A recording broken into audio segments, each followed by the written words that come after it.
Nico শৰ্মাৰ কথাৰে ছোৱালীৰ জীৱন গাথা।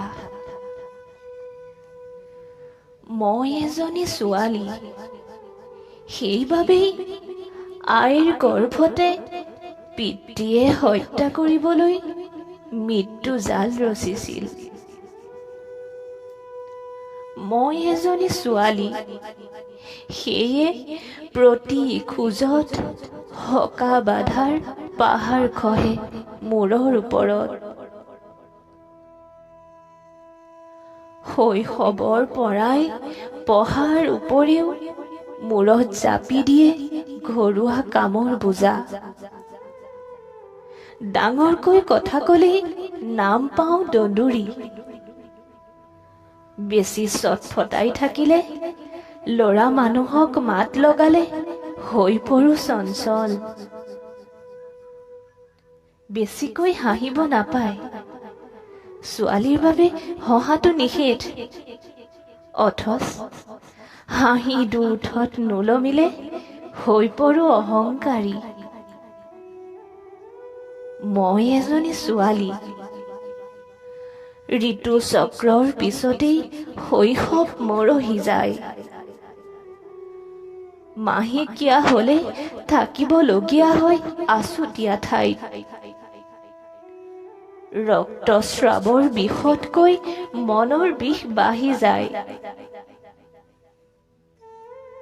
মই এজনী ছোৱালী, যাৰ বাবে নিজৰ আপোনজনক নিৰ্বাচন কৰাৰ সুযোগকণো নিজে নাপাওঁ। গোটেই জীৱন কটাব লগা মানুহজনকো পৰিয়ালে নিৰ্বাচন কৰি দিয়ে ছোৱালী ভাবেই। জন্ম হোৱা ঘৰখনেৰেই আন এখন ঘৰ আপোন কৰি ল'ব লগা হয়। নিজৰ সপোনবোৰ একাষৰীয়া কৰি আনৰ সপোনবোৰ নিজৰ কৰি ল'বলগীয়া হয়।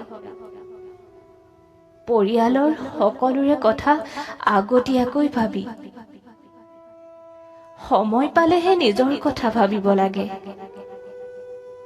মই এজনী ছোৱালী, যাৰ বাবে জন্মৰ পৰা পিতৃ, ক্ৰমাৎ দাদা, ভাইটি, বিয়াৰ পিছত স্বামী আৰু শেষত ল'ৰাৰ অধীনত থাকিব লাগে।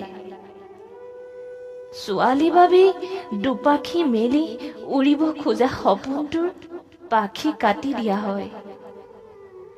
স্বপ্ন ভংগৰ বেদনাত চটফটাই পাৰ কৰা উজাগৰি নিশাৰ হিচাপবোৰ কাৰো বোধগম্য নহয়।